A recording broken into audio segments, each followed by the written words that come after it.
तो सोम साहब 2024 को लेकर क्या माहौल है देश में? देश में बड़ी शांति है भाई साहब।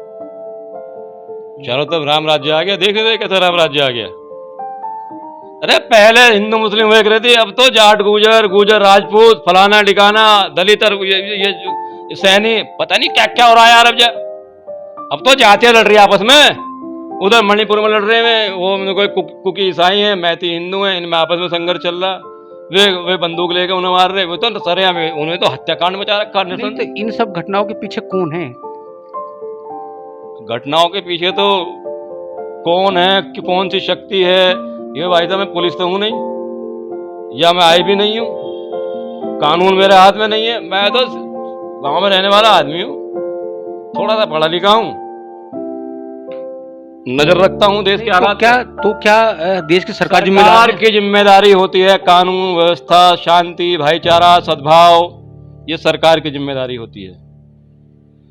सरकार अगर सख्त है, कहते हैं ना कि पुलिस का वो क्या, पुलिस इकबाल, पुलिस का इकबाल, कहते हैं ना कि इकबाल अगर जबरदस्त है तो किसी की हिम्मत नहीं, कोई चूहा भी पर मार जाए, मक्खी पर मार जाए, पंछी पर मार जाए। लगातार तो जो दुर्दांत अपराधी है लगातार एनकाउंटर हो रहे हैं। सरकार से पूछो भाई साहब, ये बात तो हम तो ये समस्या बता रहे हो, समस्या चल रही है।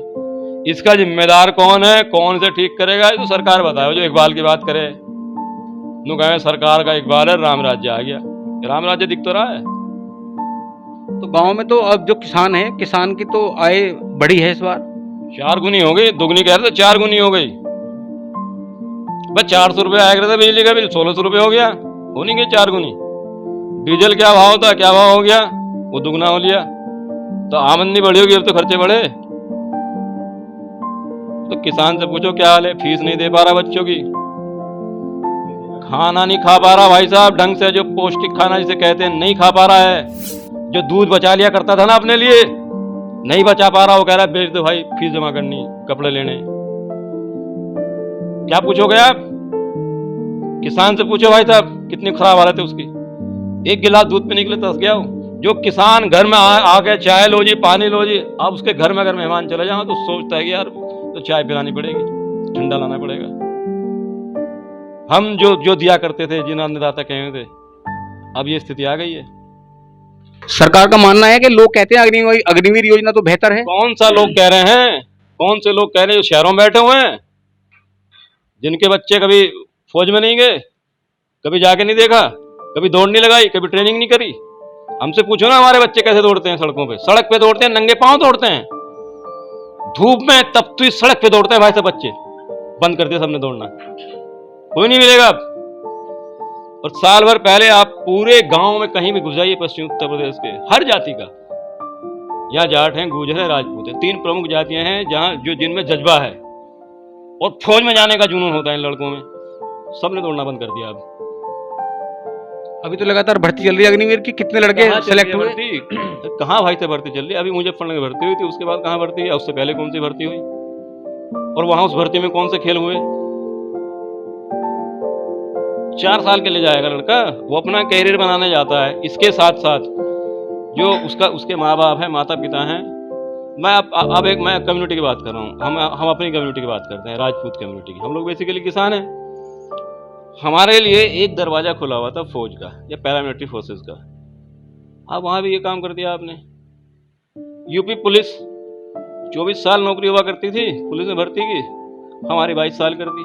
हमारे भी 2 साल घटा दिए। हम वोट भी नहीं इन्हें, और अपनी गर्दन भी कटवाएं इनके हाथों से। किसका तृप्तिकरण कर रहे हो भाई? 2024 आ रहा है, आप मेरे गांव में, मेरे इलाके में जाके घूमो। क्या 10 साल पहले लगातार हर साल भर्ती होती थी आर्मी की? हर साल होती थी। 60,000 भर्ती है तो कोटा था। ये तो आप यूट्यूब पे इंटरव्यू पड़े हुए हैं, आर्मी ऑफिसर्स के इंटरव्यू हैं। 60,000 भर्तियां हर साल होती थी। कोरोना के नाम पे भर्तियां बंद हुई, लेकिन जो रिटायरमेंट है वो तो लगातार हो रहा है ना। जो रिटायरमेंट का प्रोसेस है वो तो लगातार चल रहा है। नहीं तो अग्निवीर योजना का मकसद क्या है सरकार का?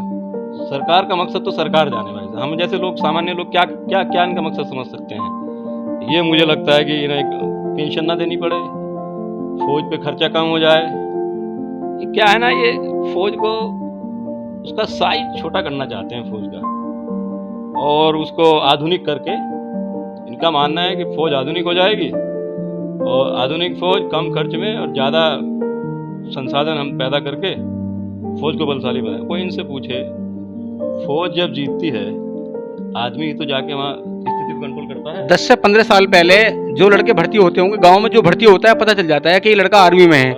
अब 10 साल पहले और 10 साल बाद की हम बात करें तो क्या स्थिति है गांव में? भाई साहब, हर साल मेरे गांव से 5, 7, 10 लड़के हर साल भर्ती होते थे। पिछले 2 साल में कोई लड़का भर्ती नहीं हो पाया। और जब 2-4 लड़के भर्ती होते थे तो 100 लोगों को प्रेरणा मिलती थी, वो जी जान लगाते थे। तो अगले साल 10 लोग भर्ती होते थे। 10-20 भर्तियां हर साल हो रही थी। लगभग मतलब हर कुनबे में 1-2 लड़का फौजी था, जिनकी स्थितियां ठीक हो गई। नहीं तो लोगों ने आर्मी में जाने का मोह छोड़ दिया, वहां से मोह हो गया, या उन्हें मौका नहीं मिल रहा? पहली बात तो भर्तियां कम हो गई हैं। पहले भर्ती की वो जो थी, लगातार भर्तियां चलती थी। अब तो साल में एक आध कोई, अब तो सुनने में कोई आया नहीं कोई भर्ती हुई हो। पिछले 3 साल में आप बता दीजिए आंकड़े देख के कहीं कोई भर्ती हुई है। एज लिमिट उतनी ही है। अब जो लोग तैयारी कर रहे थे उनकी एज पूरी हो गई।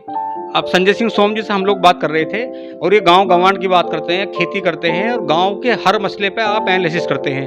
तो गांव में सरकारें क्या कहती हैं वो अलग बात है, और ये जो एक्चुअल बातें हैं जो गांव में होता है, गांव में कितना महंगाई का क्या स्तर है, रोजगार का क्या स्तर है, उसके बारे में संजय जी ने बात की। और लगातार हम लोग बात कर जी जी। ये जो गाय माता छोड़ी हुई हैं, इसका कौन जिम्मेदार है भाई? इनसे बात करिए आप। सरकार तो कहती है कि किसानों को गायें, किसान छोड़ते हैं। बता रहा हूँ, किसान गाय पालता था। अब वो गाय कोई छोटा पशु तो है नहीं, बड़ा पशु है। उसकी खुराक ज़्यादा है, उसको चारा भी देना है, मेंटेनेंस ज़्यादा है उसका, एक आदमी लगा रहे। अब मान लीजिए गाय दूध नहीं दे रही है, आदमी मेहनत करता है, डॉक्टर को दिखा रहा है कि वो हिट पे नहीं आ रही, वो कंसीव नहीं कर पा रही है। तो ऐसी हालत में कब तक खिलाए उसको बिठा के? तो वो बेच दिया करता था। उसके बछड़े बिक जाते थे, कोई उसकी बछिया वो बिक जाया करती थी। अब तो गाय, अगर गाय दूध दे नहीं रही, कंसीव वो कर नहीं रही, तो इसमें सरकार का क्या फेलियर है? सरकार ने रोक लगाई है ना। सरकार का ही तो प्रतिबंध है, बेचने पे, मंडियों में, सब जगह रोक लग गई। सरकार ने कहा हम गोवंश आश्रय स्थल खोल देंगे, सरकार ने वैकल्पिक व्यवस्था दी, सरकार ने वसूली भी शुरू करी वो गाय के फंड के नाम पे। अब टोल से देखिए आप, गाय के फंड के नाम पे एक वसूली शुरू कर दी है। तो इनसे कोई पूछे भाई तुम गाय के नाम पे पैसा ले रहे हो, तो गाय की सेवा कर लो। अब गो आश्रय केंद्र पे छोड़ेंगे, वो लेते नहीं गौशाला वाले, वो कहते लाओ पैसे दो। किसान के पास 5 बीघे जमीन बेचारे पे अपने बाल को खिलावे हो या ऐसा गाय को खिलावे बिठा के, कर कुछ नहीं हो, वो क्या करता है बेचारा, छोड़ आता है। और बहुत दिल पे पत्थर रख के छोड़ता है भाई साहब। वो भी हिंदू है, उसे भी कष्ट होता है, लेकिन वो अपने बच्चों को पाले या उस गाय को पाले। वो गोलोक में जाने की तैयारी करे या भूलोक पे अपने जीने की, खाने की व्यवस्था करे, क्या करे वो? आश्रय स्थल पे जाके देखो आप हालत क्या है, वो लेने को तैयार नहीं, वहां भूखी मर रही है। मुझे कई लोगों ने कहा भाई तो हम गए थे गाय लेके, हम तो वापस चले आए। वहां तो भाई साहब भूखी मर रहे, वहां तो बहुत पाप हो जाएगा हाथों से। यहाँ खेतों में छोड़ देंगे, कम से कम खा लेगी अपना, जो मरे तो नहीं हो, कोई मारने का तो नहीं। गांव गंवार की क्या स्थिति है, संजय जी उस पर अपना प्रकाश डाल रहे थे।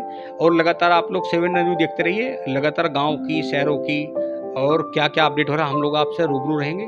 देखते रहिए 7 इंडिया न्यूज़। धन्यवाद।